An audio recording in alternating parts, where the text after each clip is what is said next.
आपल्या परिसरातील ताजे आणि महत्त्वाचे अपडेट पाहिजे तर मग आजच C24 तास या आपल्या YouTube चॅनलला लाईक करा, शेअर करा, सबस्क्राइब करा आणि बेल आयकॉनवरती क्लिक करायला अजिबात विसरू नका। राहुरी शहरामधील नामांकित साईराम इलेक्ट्रॉनिक्स अँड बॅटरीज या दालनात तुम्हाला मिळतील सर्व प्रकारच्या इलेक्ट्रॉनिक वस्तू तसेच होम अप्लायन्सेस। साईराम इलेक्ट्रॉनिक्सचं नातं आहे खास, प्रत्येक घरात गुणवत्तेचा विश्वास। उन्हाळ्यामध्ये थंड कूल करण्यासाठी AC, fridge, cooler, deep fridge यांची भव्य अशी रेंज। साईराम इलेक्ट्रॉनिक्स खरेदी विक्री संघ, नगर मनमाड रोड, राहुरी। तेव्हा आजच साईराम इलेक्ट्रॉनिक्स या दालनाला भेट द्या आणि आनंदाची सुरुवात करा। Sairam hospital test tube baby centre. नमस्ते, मी डॉक्टर सोनाली माने, साईराम हॉस्पिटल राहुरी, वंध्यत्व तज्ज्ञ व एम्ब्रॉलॉजिस्ट तज्ज्ञ। आपल्या इथे IVF बद्दल अत्याधुनिक उपचार पद्धती उपलब्ध आहे। तर त्यामध्ये IVF, ICSI, embryo donation, egg freezing, sperm freezing तसेच सरोगसी माताबद्दल सल्ला पण आपल्या इथे दिला जातो। आपल्या इथे हमखास गुण येण्यासाठी प्रयत्न केले जातात। साईराम हॉस्पिटल लॅप्रोस्कोपिक सेंटर आणि test baby centre, court area, Bhagyashree हॉटेलच्या पाठीमागे, राहुरी। पाठदुखी, कंबरदुखी, खांदादुखी, सांधेदुखी तसंच मणक्याच्या आणि पॅरालिसिस आजारांपासून डॉक्टरकडे जाऊन वैतागले आहात का? तर आहे ना राहुरीमध्ये आयुर्वेदिक खात्रीशीर उपचार। Doctor Melavane hospital and spine care therapy centre, Rahuri bus stand समोर।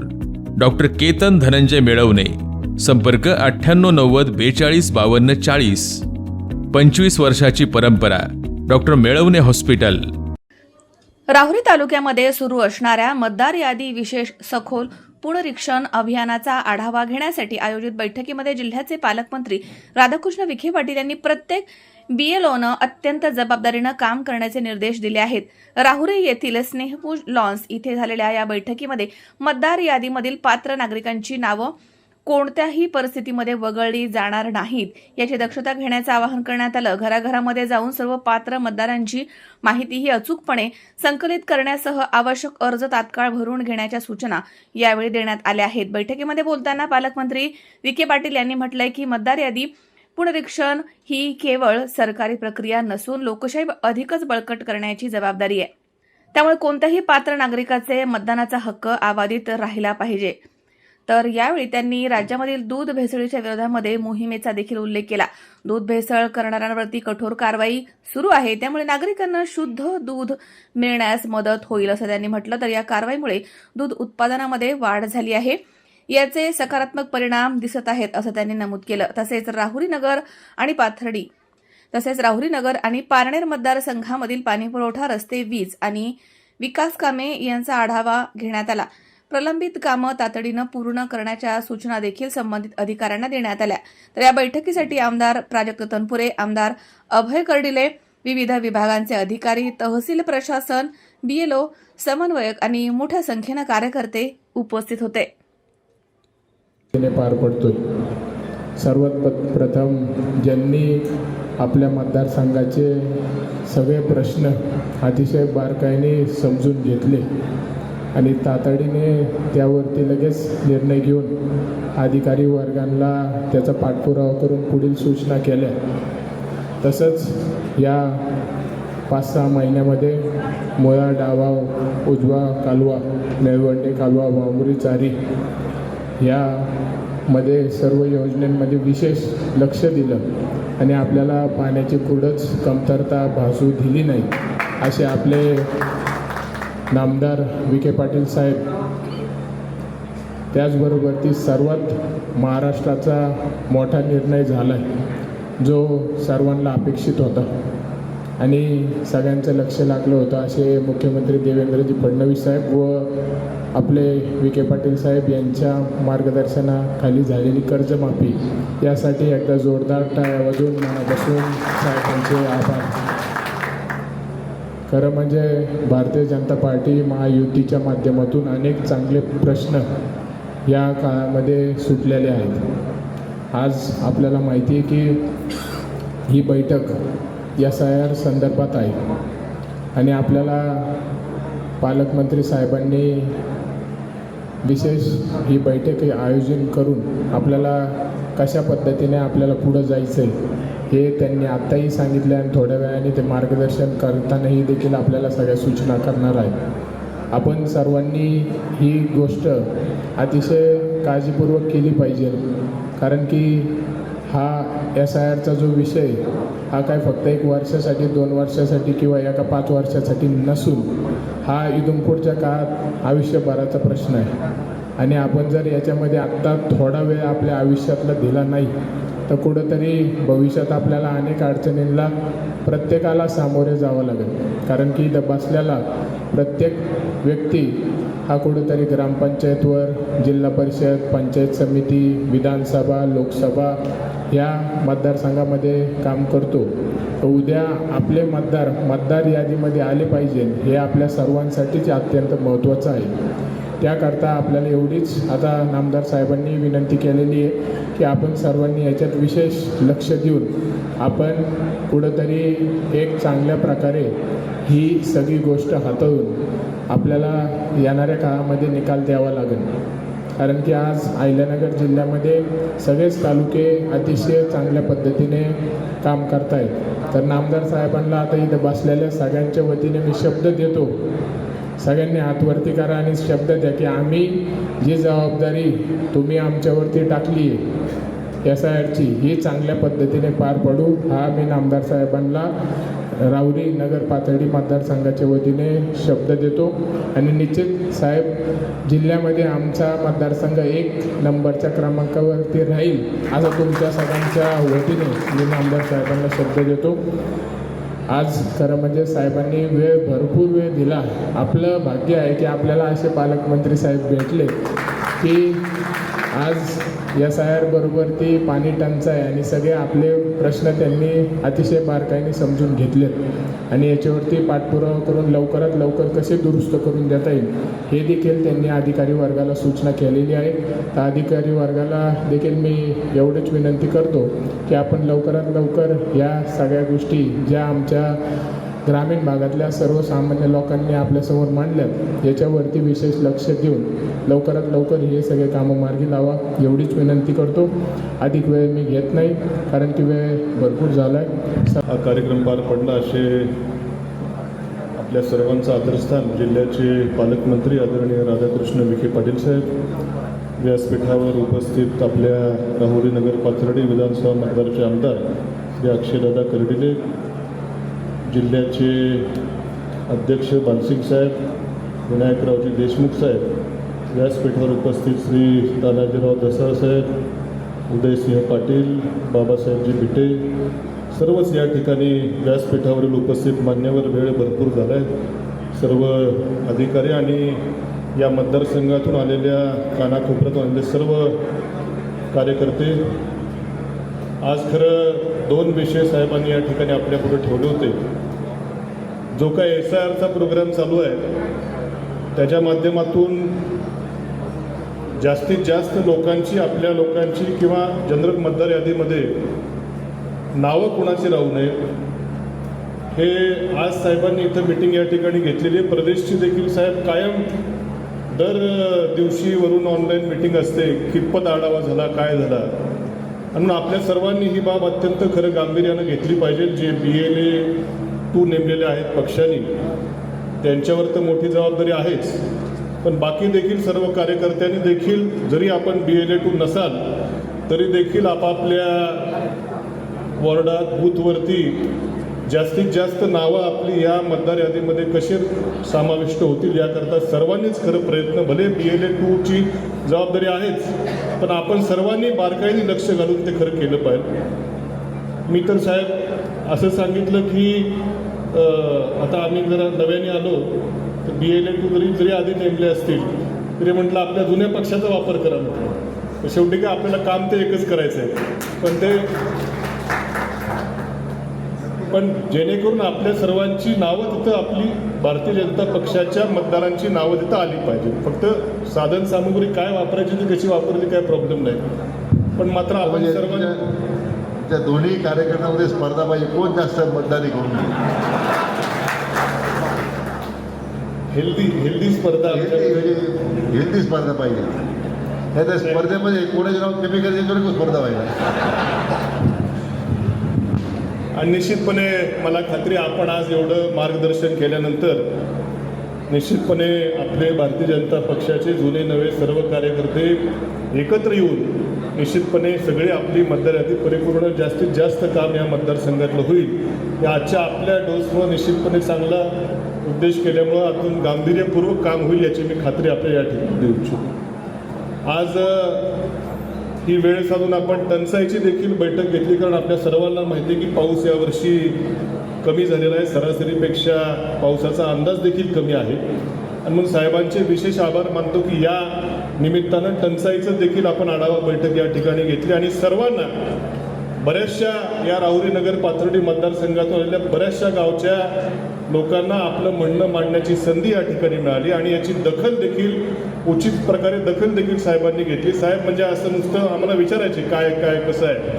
त्यामुळे निश्चितपणे पाणी टंचाई असेल, खतांचा विषय असेल आणि आता आगाव डॉक्टरांनी उपस्थित केला दुधाचा देखील विषय खरं मोठा गंभीर त्या ठिकाणी आहे. पाणी टंचाईच्या बाबतीत सर आता साहेब मी सांगू इच्छितो, या ज्या प्रादेशिक पाणी पुरवठा योजना आहेत यांची सर्वांची आता 14 गाव योजना पूर्वी खरं मोठी आम्ही अभिमानाने सांगायचो की फिक्स डिपॉझिट, आजही डिपॉझिट आहेत बहुतेक, पण मात्र 1-1.5 कोटीचे डिपॉझिट आहेत आजही. पण मात्र जी पूर्वीचं वैभव 14 गाव पाणी पुरवठा योजनेला होतं, आज थोडंसं जरा 30 योजना तर सगळ्याच योजना, कुरणवाडी 19 गावची योजना तर सुरुवातीपासूनच खरं अडचणीमध्ये होती. आमची मिरी 30 गाव योजना तर मी पहिलं भाषण विधानसभेत मिरी 30 गाव योजनेवरतीच खरं केलं होतं त्यावेळेस निवडून आल्यानंतर. मोठी एकूण आता सरकारची आपल्याला मिळालेली माफी आहे. माझी तुम्हाला या निमित्ताने विनंती आहे की हे जे कर्जमाफ झालेलं आहे किंवा आता सरकारनं वीज बिलं मागचं माफ केलेलं आहे किंवा आता पुढं वीज आपल्याला मोफत मिळणार आहे, याचा फायदा घेऊन आता आपल्या शेती उत्पादनामध्ये शेती व्यवसायामध्ये आपलं अधिक लक्ष देण्याची गरज आहे.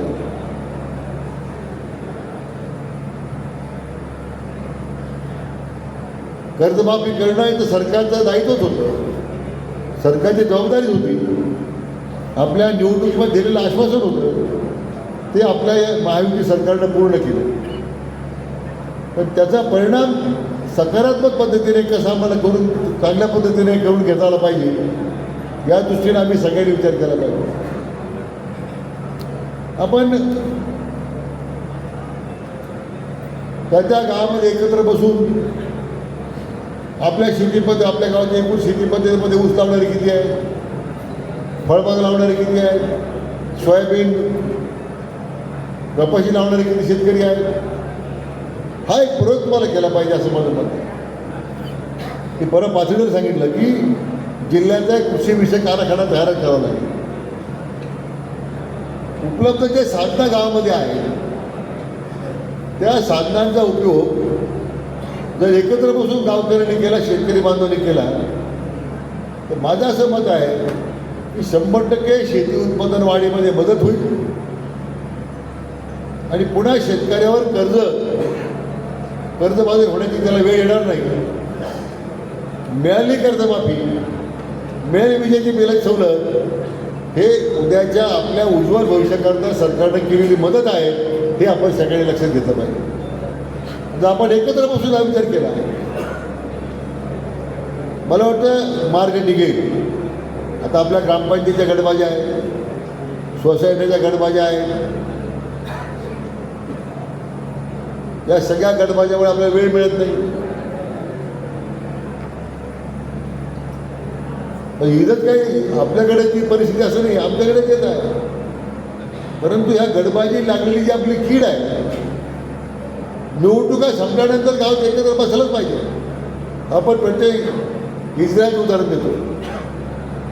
इस्रायलची काही शेती आहे, बरोबर आहे नाही? सगळ्यांना इस्रायलचं कौतुक आहे. इस्रायलमध्ये किबुट्स नावाची संकल्पना आहे. किबुट्स म्हणजे किबुटमध्ये काय, तर त्या गावात लोक एकत्र, सगळे शेतकरी एकत्र येतात, सगळी शेती एकत्र करतात.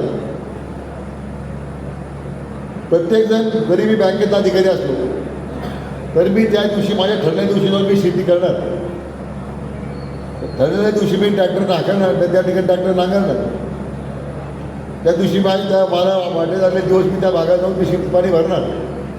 येणारं जे उत्पन्न आहे मग ते एकत्र होतं आणि मग त्याची वर्गवारी विभाजन नफ्याच्या त्या भागात त्या सगळ्या शेतकऱ्यांना केलं जातं. मग एकत्र राहतात, एकत्र जेवतात. आता जशी कुटुंब व्यवस्था वाढली तिकडे आता प्रत्येकाने आपल्या व्यक्तिगत जीवनामध्ये आपलं स्वतःचं वाटचाल सुरू केलेली आहे. पण किबूडच्या संकल्पनेनं इस्रायलच्या शेती व्यवस्थेला आज जगाच्या पातळीवर एक यशस्वी शेती पद्धत म्हणून तिचा नावलौकिक प्रस्थापित केलेला आहे. तर आपल्याला शक्य आहे आपण केलं पाहिजे. आज जुन्नर तालुक्यामध्ये नारायणगावजवळ 2-3 गावं आहे. ते काय नाव शेरकरांचं गाव, ते माजी खासदार होते निवृत्ती शेरकर. त्या भागाचे 4-5 शेतकरी तो प्रयोग केला गावामध्ये. त्या गावाने काय केलं, किती ऊस उत्पादन आपल्या गावातले आहे त्या लोकांनी ऊसाचं उत्पादन करायचं. किती लोक फळबागा, किती लोक भाजीपाला मुंबई जातो, किती लोकांनी भाजीपाला करायचा, त्या लोकांनी भाजीपाला करायचा. आणि त्या शेतकऱ्यांच्या समोर हा निर्णय केला की आमचा ऊस 100 टन पडला पाहिजे प्रत्येकाने. मी 10 वर्षापासून उदाहरण देतो तुम्हाला. आज त्या गावांमध्ये शेतकऱ्याचं सरासरी ऊसाचं उत्पादन हे 125 टनापासून पुढे आहे एकरी. आपल्याला ऊस सोगून द्यावा लागतो अशी परिस्थिती आपल्या भागात.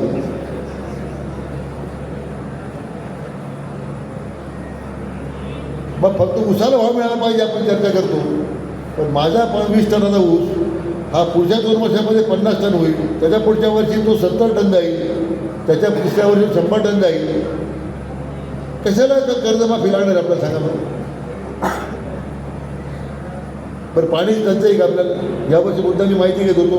पहिल्यांदा मुळा डॅममध्ये जेवढे रोटेशन झाले तुमच्या मुळा उजव्या डाव्या कालव्याला शेवटपर्यंत पाणी द्यायचा मग प्रयत्न केला आणि मिळालंच मला.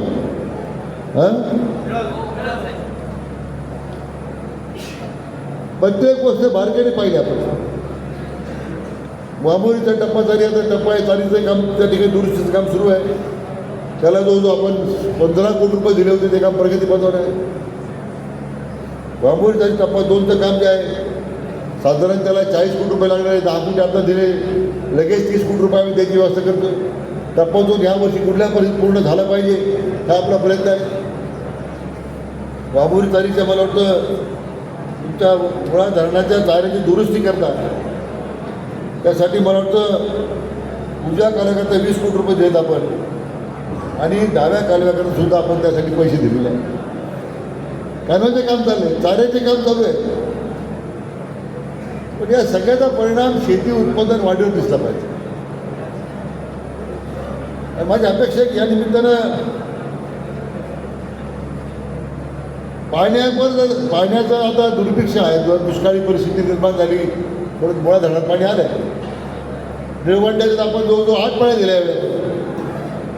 तुमचं कानडगाव, म्हैसगाव, मला वाटतं आनंदगाव, तुमचे सगळे गंगर या भागातले जेवढे गाव आहेत किती पाणी आलं तुम्हाला सांगण्यापर्यंत? पाणी आलं नाही का? आज सगळ्या निळवंड्याच्या उजव्या कालव्याचा परिणाम इतका चांगला झाला त्या भागांमध्ये. मला वाटतं अधिकाधिक. महेश दाने, सी 24 तास, राहुरी.